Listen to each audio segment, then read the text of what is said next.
Ora então, mais uma vez, muito boa tarde, de novo. Estamos na terceira parte do 24º Fórum de Apoio ao Doente Reumático, uma organização da Liga Portuguesa contra as Doenças Reumáticas. Passamos agora para uma mesa redonda totalmente presencial. Depois de tudo aquilo que nós estivemos a falar nestas duas primeiras partes, digamos assim, agora vamos analisar aquilo que vem na sequência, e está muito bem escolhido o programa. Para já dou os parabéns à doutora Elsa, porque de facto o programa está muito bem organizado.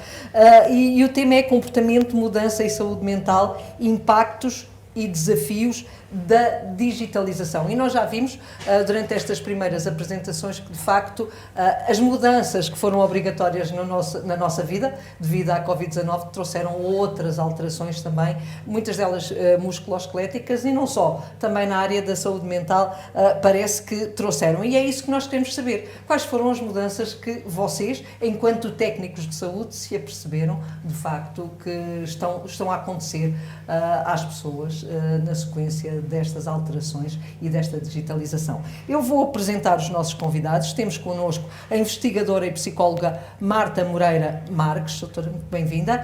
É um gosto tê-la aqui. Obrigada. Temos também o coordenador do Gabinete de Crise da Ordem dos Psicólogos, Dr. Tiago Pereira. Como está, doutor? Bem-vindo. E, last but not least, a Presidente da Liga Portuguesa contra as Doenças Reumáticas, Elsa Marques, doutora Elsa Marques. Vou começar pela doutora Marta. Doutora Marta, 5 minutos para si, para nos colocar mais ou menos na mesa tudo aquilo que tem a ver com o comportamento, mudança e saúde mental, impactos e desafios da digitalização. Não sei, eu sei que não chega, mas pronto. Sim, eu vou só fazer uma pequena introdução, porque nós também estávamos a pensar fazer aqui um momento de conversa mais alargado, que achamos que pode ser interessante para quem nos está a ouvir.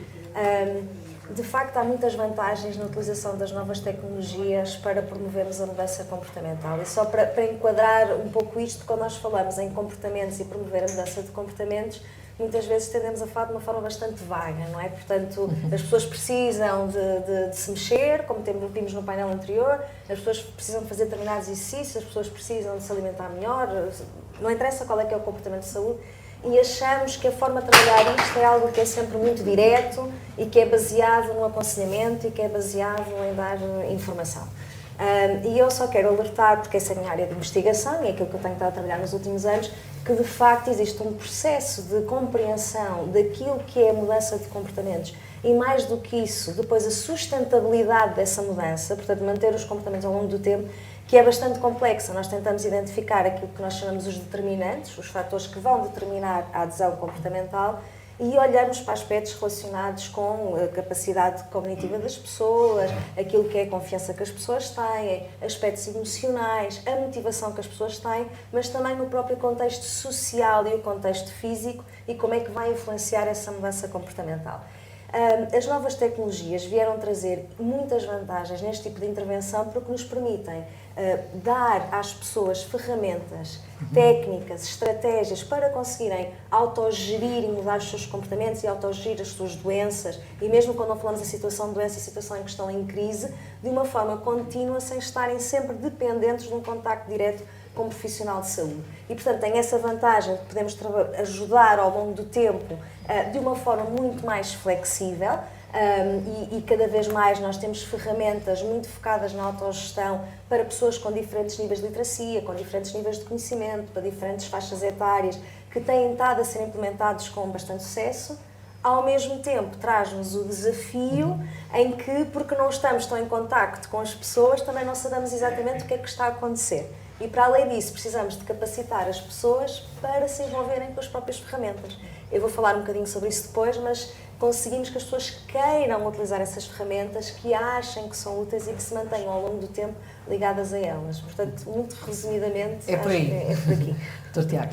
Bom, então, antes de mais, agradecer as suas palavras e dizer que, enfim, é um gosto muito grande estar aqui, dar os parabéns à doutora Elsa por todo o trabalho e na pessoa da doutora Elsa à Liga, que é profundamente inspiradora, inclusivamente para outras associações de doentes em Portugal, e nós sabemos do papel que podem e devem ter crescente de participação no nosso sistema de saúde e não apenas no nosso sistema de doença, e portanto essa é uma nota muito importante, e dizer também que é um gosto de estar aqui com a Marta, é uma pessoa absolutamente inspiradora.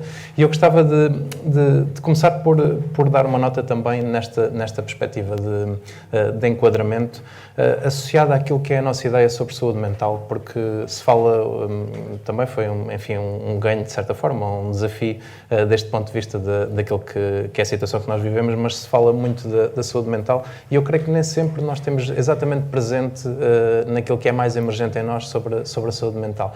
Quem está aqui, há pessoas que não estão aqui connosco, pôde ver na entrada deste edifício, que é a Ordem dos Médicos, um arco muito bonito por cima de uma varanda.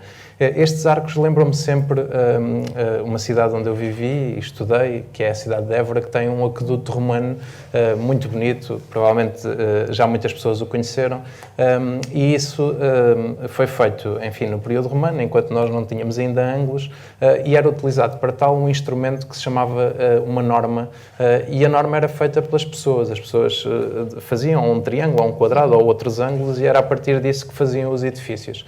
E essa utilização da norma é o que nos trouxe à língua portuguesa a palavra normal. E basicamente o que acontece é que o homem define o que é o normal, mas depois acaba definido pelo próprio normal. E a verdade é que nesta dimensão da saúde mental, nós normalmente definimos-la como uma ausência de doença mental. Ou seja, nós distinguimos de um lado quem tem doença mental e do outro lado quem não tem doença mental. E isto não é verdadeiro. Ou seja, há pessoas que não têm doença mental, mas também não têm saúde mental, que é o que está no lado oposto. São pessoas que têm ausência de doença mental, mas também têm ausência de saúde mental. Porquê? Porque a saúde mental é muito mais do que um estado de ausência de doença. A saúde mental é a capacidade que eu tenho, que nós temos, de sentir que temos a oportunidade e o agenciamento da nossa vida para podermos florescer, para podermos ter bem-estar, para nos podermos adaptar aos nossos acontecimentos de vida, às nossas circunstâncias de vida, e nos podermos dessa forma projetar no futuro, enquanto capacidades e ferramentas internas e externas. Ora, quando nós estamos confrontados com, enfim, determinantes sociais profundos, como situações de pobreza e exclusão, ou precariedade de trabalho, ou outras situações, ou determinantes, enfim, de saúde, como é uma doença crónica, ou como é viver com dor, percebemos claramente que nós temos uma necessidade de um processo de adaptação que é constante desse ponto de vista, e que precisamos de recursos para que ela aconteça com esta dimensão de bem-estar. E um desses recursos é, de facto, nós termos a capacidade de promover e desenvolver saúde psicológica, saúde mental nestas pessoas, e é muito importante que tenhamos isto presente. E isto toca, só para terminar, um ponto que a Marta também acabou agora já por tocar, e que eu acho que nós deveríamos falar aqui um pouco. Que tem a ver com a dimensão da literacia e do autocuidado, ou seja, como é que eu consigo identificar o que é que se passa comigo e, identificando, procurar respostas que sejam contingentes ao momento, e, portanto, não é esta ideia de eu deixar andar um determinado problema até chegar muito longe. Como é que eu consigo, à minha volta, mobilizar apoios noutras pessoas, em ver como é que as outras pessoas fazem, como é que se comportam em determinadas situações, que tipo de estratégias é que usam, que tipo de suporte é que tenho, e depois ter ajuda profissional quando eu dela necessito. E isto é absolutamente essencial numa lógica de literacia, eu reconhecer o que se passa comigo, autocuidado, o que é que eu consigo fazer para lidar com isto, para estar o melhor possível com isto, heterocuidado, como é que eu procuro ajudas no que está à minha volta, e quando isto tudo não é suficiente, e muitas vezes não é suficiente, ajuda profissional contingente e próxima ao problema. Muito obrigada. Já vamos voltar a esse tema, certamente. Doutora Elsa, enquadre o tema desta mesa redonda, por favor, também. Bem, já agradecer do facto de terem aceito prontamente o convite e, inclusivamente, portanto, o interesse por este tema que a nós também nos preocupa muito. E realmente uma das razões que nos levou a incluir este tema saúde mental e bem-estar digital como tópico para um painel neste fórum foi precisamente, portanto, ter a noção que os estudos indicam que as pessoas com doença reumática têm 2,5 vezes mais depressão, portanto, estados depressivos, que não é a mesma coisa também, depressão e estados depressivos, do que a população sem doença reumática. Portanto, já existe uma certa tendência, uma certa dificuldade na doença reumática, como noutras doenças crónicas, em agilizar os processos de saúde mental para lidar com a própria transformação na vida que ocorre a propósito da doença. Por um lado, este fator, portanto, que já existia, já era pré-existente, não foi a pandemia que o trouxe, que depois a situação da pandemia poderá ter agravado com o facto de um certo pânico que se gerou no seio desta comunidade, pessoas com medo de sair à rua, portanto, obviamente, como todos nós, mas com a noção do risco agravado que o contágio poderia trazer, não só o receio de sair para a rua e de fazer, portanto, a vida normal, como o próprio receio de contactar com a própria família, inclusivamente dentro de casa, as crianças com medo de transmitirem as doenças aos seus... E, portanto, tudo isto é difícil de lidar em termos de saúde mental, quando já existe este pano de fundo. Eu não sei se querem comentar a partir daqui, façam um favor. Força.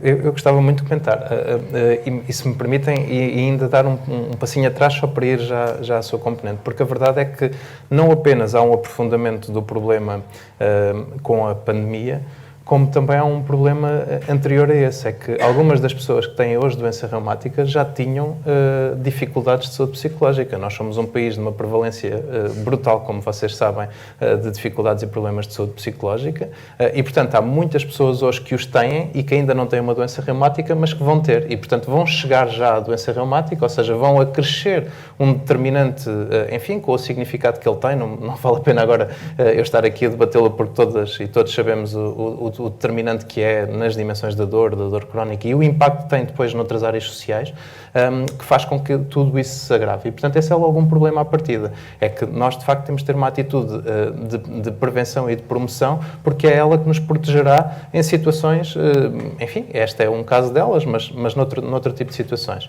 Indo concretamente àquilo que traz, objetivamente, enfim, o que disse é absolutamente verdadeiro.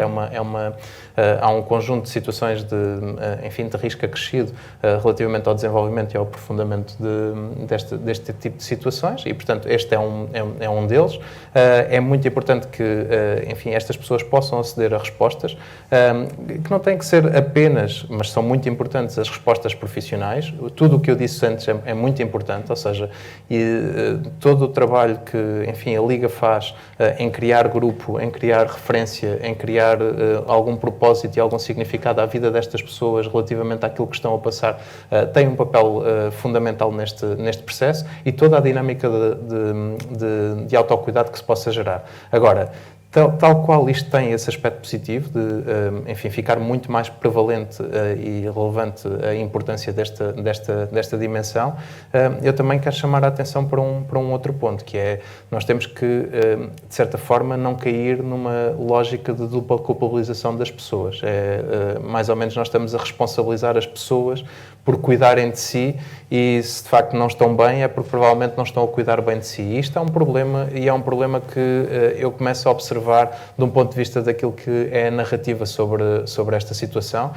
Os problemas, enfim, de saúde psicológica são problemas eminentemente sociais, muitas vezes, e devem ser pouco individualizados desse ponto de vista.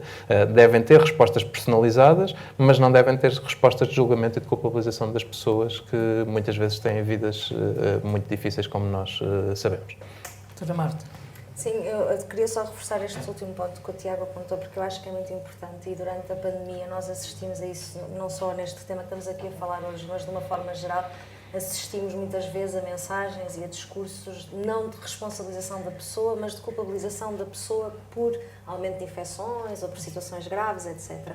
E este aspecto é muito importante, que é, há de facto um lado que nós conseguimos controlar do ponto de vista individual dos comportamentos que nós podemos ter de cuidado, como estamos a ter aqui hoje, mas depois há todo um lado do contexto que não está sob o nosso controle e que nós nos temos que sujeitar muitas vezes, e que, em muitos casos durante a pandemia, foi a principal razão por situações mais complicadas. Claro que nós também podemos dotar as pessoas de capacidade e de competência, empoderar as pessoas para também tentarem mudar o contexto dentro dos limites que existem.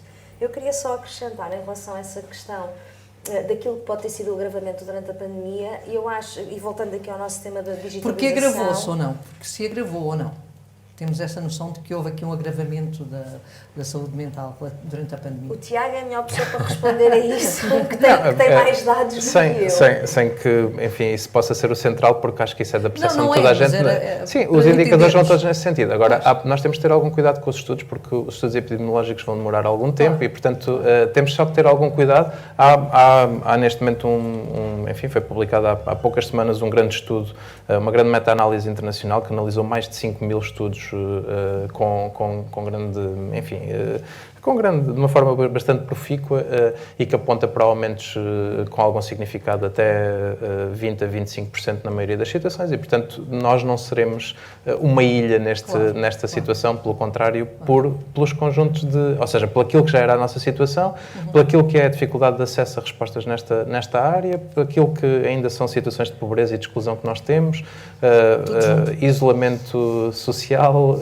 isolamento e solidão e, portanto, temos muitos determinantes que fazem com que nós não possamos ser aqui uma ilha e não ter sido impactados por esta situação. Eu queria acrescentar e ligar esta questão mais do isolamento. Eu queria apenas... Só este ponto, que eu acho que, de facto, para as pessoas que têm doença crónica, para as pessoas que estão em situação mais suscetível, mais vulnerável, foi, de facto, bastante complicado, ainda está a ser lidar com toda a dinâmica familiar e profissional, etc., mas eu queria chamar também a atenção para aquilo que pode ser os benefícios das ferramentas digitais a ajudar, principalmente as pessoas que estão em situação de isolamento. Era aí que eu queria chamar a atenção. As pessoas que estão sozinhas e que foram obrigadas a estar sozinhas durante a pandemia e que conseguem arranjar aqui uma forma, não é só de estar em contacto, que não é isso que estamos aqui a falar hoje, mas uma forma de conseguirem gerir a sua doença, gerirem os comportamentos que melhoram a doença e gerir a sua saúde mental com o auxílio destas ferramentas digitais. Portanto, nesse aspecto foi um passo positivo, digamos assim, nesse sentido é um passo positivo. Acho que é um passo positivo as pessoas estarem a falar sobre isso. Okay. Não devia ser necessário uma pandemia para começarmos a dar força a esse movimento. Dr. Tiago, e passar 16 horas por dia frente ao computador, em teletrabalho e com uma postura deficiente, como já vimos, o que é que pode trazer? Consequências é que pode trazer? Bom, eu espero que traga para o futuro nós não fazermos isso. É isso essencialmente que eu espero. Eu acho que, enfim, todas e todos temos muita consciência de que a pandemia, na verdade, só veio, nesse aspecto, acelerar uma tendência que nós, com certeza, que iríamos assistir. E uma tendência que tem alguma complexidade e, portanto, não há propriamente uma resposta simples para perguntas muito complexas, se é melhor ou se é pior. Eu creio que essa resposta não pode ser enquadrada dessa forma. Tem aspectos positivos, tem aspectos negativos. Essencialmente, deve-se procurar... Eu, se calhar, até faço aqui um parênteses para dizer, a digitalização assenta muito em nós termos mais informação, mais dados e mais tecnologia. Ela tem permitido que nós, de certa forma, possamos personalizar a informação. Aliás, no mau sentido, isso é muito utilizado. Fala-se muito do que é que aconteceu no Brexit e nas campanhas em que a informação é tailorizada, quase que é tipo alfaiates, fazem um fato de informação à medida da pessoa para que a pessoa mude determinado comportamento.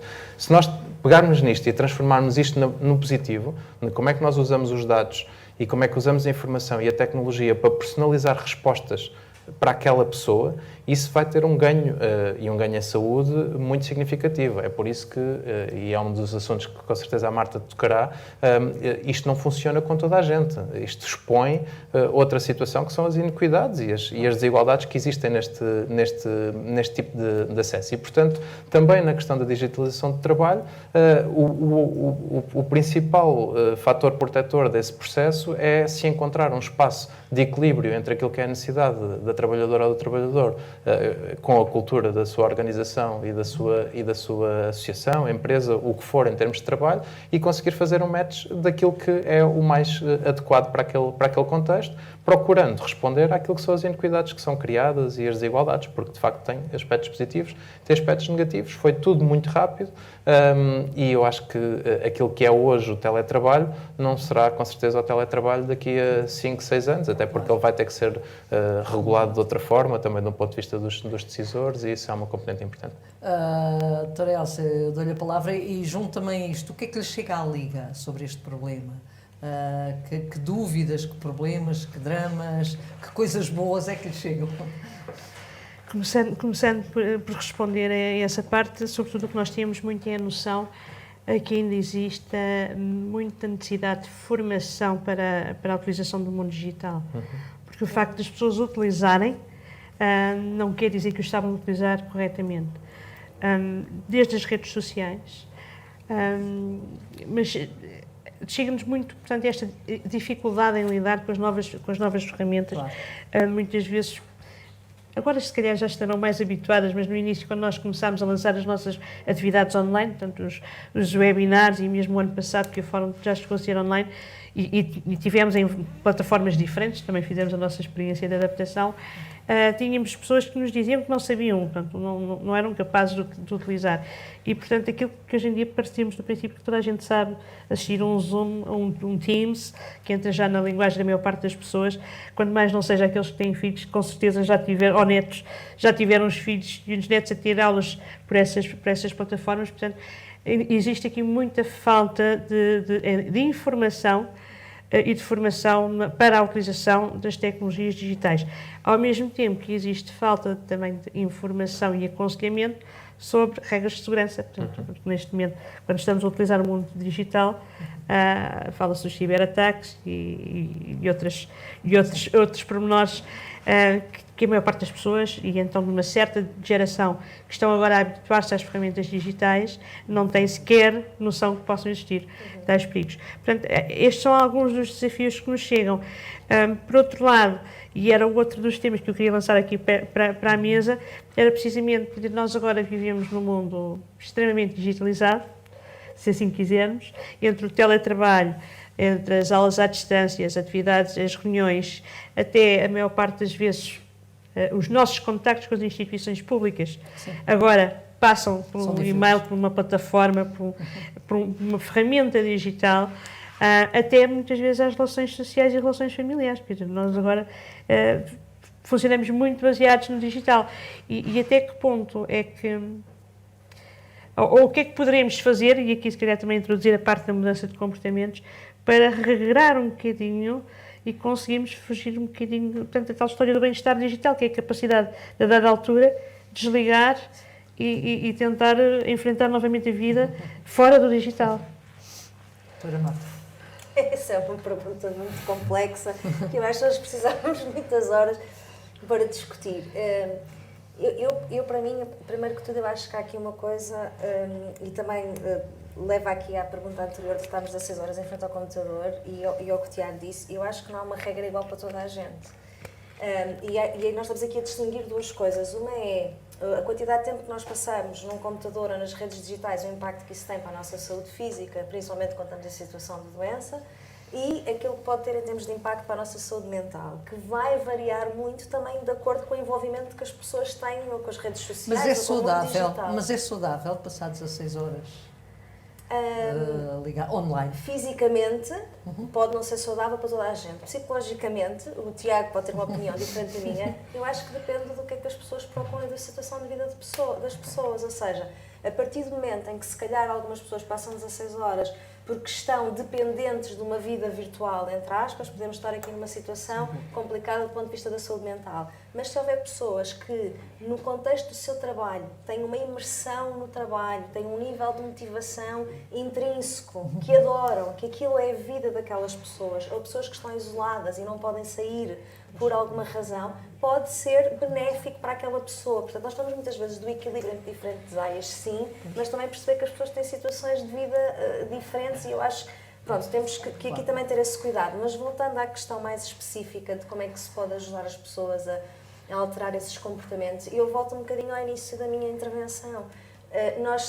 Para nós conseguirmos ajudar as pessoas a mudar esse comportamento, nós temos que ter estratégias que são adaptadas para cada uma dessas pessoas, ou seja, eu tenho que analisar, e começam a surgir cada vez mais sistemas de apoio em relação a isso, analisar para cada um de nós porque é que nós passamos tantas horas em frente ao computador. E com base nisso, então, desenvolver respostas e desenvolver estratégias. Algumas coisas com que se fala muitas vezes, que é desligar as notificações, desligar o computador, tirar 2 horas, fazer um tempo de foco, ter as minhas atividades pessoais, mas isso vai funcionar com base no que eu souber quais é que são os fatores que estão associados a esse tempo. Agora, há estratégias simples e algumas nós ouvimos aqui anteriormente associadas ao trabalho que nós podemos aplicar aqui também, que nos ajudam a sair. Há também espaços, quando falamos, por exemplo, da parte familiar, que podem ser os pais ou as pessoas em família a criar momentos de atividades fora do espaço virtual, não é? Portanto, há aqui diferentes formas de nós conseguirmos trabalhar isso.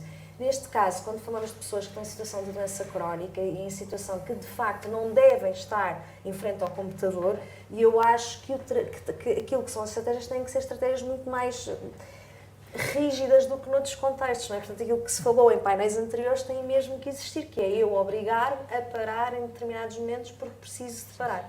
Mais uma vez voltamos ao anterior, a entidade empregadora precisa de apoiar isto. Não é? Se eu pudesse só fazer um comentário, nós podemos ser otimistas relativamente a isto, porque, por exemplo, nós todas e todos temos nos telemóveis aplicações na área da saúde, da atividade física e assim, as quais nós abandonamos com bastante regularidade e, portanto, nós não usamos tudo e nem tudo é bom e é importante que tenhamos sempre isto presente e, portanto, se há algumas coisas nos fazem isto, não é? Se há aplicações que nos fazem vê-las constantemente, elas estarão com certeza a garantir-nos algumas coisas que são necessidades nossas naquele momento.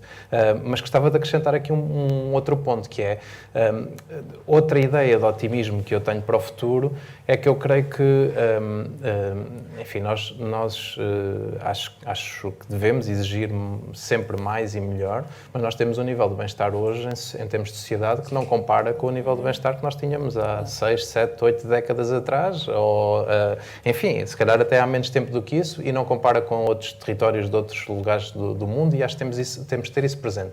Mas o que me parece é que, em particular, as novas gerações e também aquilo que é a nossa resistência, aquilo que nos acontece do ponto de vista dos nossos desafios, vai trazer uma centralidade diferente à nossa percepção de bem-estar e à nossa exigência de bem-estar. E isso fará com que, com certeza, as cidades mudem, os territórios vão mudando, algumas coisas se vão alterando e, se calhar, nós passemos a ter novamente outra vontade de vir à rua, de utilizar a rua, de estar no espaço, de utilizar mais o local, em vez de coisas muito grandes e muito cheias de pessoas, ir a sítios mais próximos de relação e recuperarmos algum desse espaço que, de certa forma, nós fomos perdendo, em particular nos grandes centros urbanos. E há um movimento para que isso comece a acontecer e, provavelmente, vai terminar aquilo que nos acontece hoje, que é nós estarmos 90% ou 80 e pouco por cento do tempo dentro de casa. Isso é, objetivamente, um problema, mesmo que seja, enfim, não é um problema para toda a gente, porque isto não é para toda a gente, mas é um indicador preocupante. Nós não podemos estar 90% do nosso tempo dentro de casa. Temos que estar ao redor. Doutora Elsa, para terminar, que conclusões é que podemos tirar daqui desta mesa? Eu julgo que o que podemos concluir é que isto é uma área nova, não sendo completamente nova, ganha um grande impulso agora nos últimos tempos e cujo desenvolvimento temos que estar atentos agora no futuro. A digitalização, como tudo na vida, tem vantagens e tem desvantagens. E se pudesse, depois, antes de finalizar, também a doutora Marta apresentar alguns exemplos como a digitalização pode contribuir para a saúde mental, porque existem, e o doutor Tiago também, ferramentas já que permitem, para deixar também aqui para a nossa audiência, ferramentas ao dispor que permitem dar apoio à saúde mental. Força, doutora. Eu, para essa questão específica, vou passar ao Tiago, que eu acho que é a melhor pessoa para responder. Eu consigo responder melhor a ferramentas digitais de apoio à parte mais comportamental. E o Tiago à parte mais da saúde mental, diretamente. Sim. Claro que as alterações comportamentais têm impacto na saúde mental. Bom, como eu dizia há pouco, a questão do autocuidado é absolutamente essencial nas questões da saúde mental. E há um triângulo, enfim, importante do ponto de vista de indicadores. Eu vou retirar aqui as atividades de lazer, o propósito de vida, que são tudo coisas muito importantes, mas há um triângulo que se cruza entre aquilo que é a nossa alimentação e a forma como nós tratamos da forma como, enfim, energizamos o nosso corpo por essa via, o energizamos por via da atividade física e aquilo que é o nosso sono e o nosso equilíbrio do sono. Continuam a ser as bases. Continuam a ser as bases e todo este triângulo pode ser auto-monitorizado de uma forma cada vez mais eficaz por nós e através de dimensões mais digitais e com um acesso fácil, simples. Depois, a digitalização traz uma outra componente, que é a ideia do grupo. Cada vez mais isto tem um impacto muito grande de nós nos incentivarmos uns aos outros a fazer coisas.